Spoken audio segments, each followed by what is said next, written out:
ကြောင်ပေါက်လေးလိုချစ်ဖို့ကောင်းတဲ့ Paul အကြောင်းတစ်စီတစ်စောင်း Paul က DMD ရဲ့ 4th generation တွေကတယောက်ဖြစ်ပြီးတော့ Paul ရဲ့နာမည်အပြည့်အစုံကတော့ Paul Sofarkantia Choticon ဖြစ်ပြီးတော့2024ခုနှစ်မှာထွက်ရှိခဲ့တဲ့ Your Sky the series မှာ TT နဲ့အတူ side cover အနေနဲ့ပါဝင်သရုပ်ဆောင်ခဲ့တာပဲဖြစ်ပြီးတော့ new series အနေနဲ့ Don't With You series လေးထွက်ရှိလာဖို့ရှိပြီးတော့ဒီ series လေးက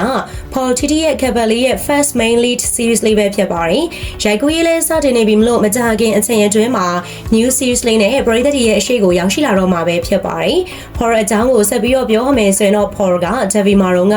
အငယ်ဆုံးလေးမို့အလိုလိုက်ခံရပြီးတော့အရန်ချစ်ခံရတဲ့ကလေးလေးက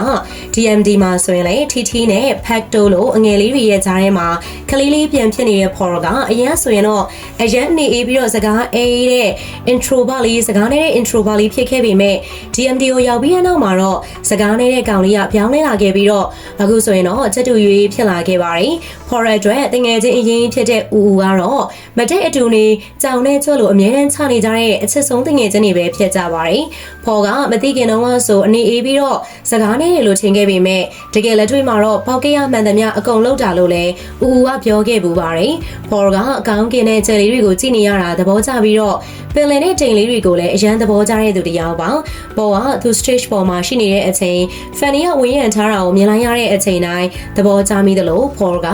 အရသာရှိတဲ့အစားအသောက်တွေစားနေရတာကိုကြိုက်တယ်လို့ပြောခဲ့ပူပြီးတော့ဒီလိုမျိုး Paul ရဲ့ပျော်ရွှင်မှုလေးတွေကအရန်ဟိုမှာယူရှင်းပြီးတော့ချစ်ဖို့ကောင်းနေတာပဲဖြစ်ပါတယ်။ဂျပန်အစားအစာတွေအရန်ဟိုမှာကြိုက်တဲ့ Paul က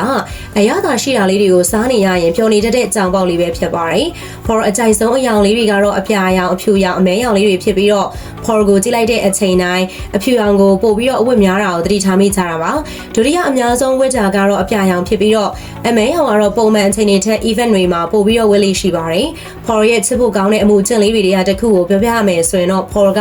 တချင်းဆိုတဲ့အချိန်တိုင်းလက်ညှိုးလေးကိုနှက်ခမ်းပေါ်တင်ပြီးတော့ဆိုတဲ့အမှုကျင့်လေးပဲဖြစ်ပါတယ်။ Paul က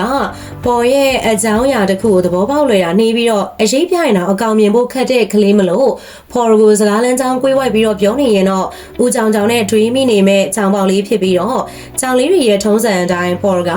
စိတ်ထိခိုက်လွယ်တဲ့သူဖြစ်တာကြောင့်မလို့တယောက်ယောက်က Paul ကို negative comment တွေနဲ့ပြောလိုက်တဲ့အချိန်တိုင်းမှာအဲ့ဒီစကားတွေအပေါ်မှာဇက်တိုက်တွေးနေမိပြီးတော့ခံစားတတ်တဲ့သူလေးဖြစ်ပြီးအချိန်အများစုကတော့ positive energy အပြည့်ရှိတဲ့သူမလို့ Paul ကိုဒါကြည့်လိုက်တဲ့အချိန်တိုင်းမှာအကြည့်တဲ့အပြည့်နဲ့အမြဲပြုံးရနေတာကိုလည်းသတိထားမိကြမယ်ထင်ပါတယ်။ Paul ကအရန်လေးရှက်တတ်တဲ့အပြင်ရှက်နေတဲ့အချိန်တိုင်းခေါင်းလေးဆောင်းပြီးတော့ရည်နေတတ်တဲ့ကလေးလေးဖြစ်တဲ့အပြင်တခြားသူတွေရဲ့ခံစားချက်တွေကိုလည်းအမြဲတမ်းဂရုစိုက်ပေးတတ်တဲ့အကြည့်တက်လေးကလည်းဖြစ်နေပါသေးတယ်။ Paul က Fanny နဲ့လည်းစကားပြောလေးရှိပြီးတော့အမြဲတမ်းအကြံဉာဏ်ပေးတတ်သလို Fanny နဲ့ပတ်သက်လာရင်လည်းအသေးစိတ်လေးတွေကအစ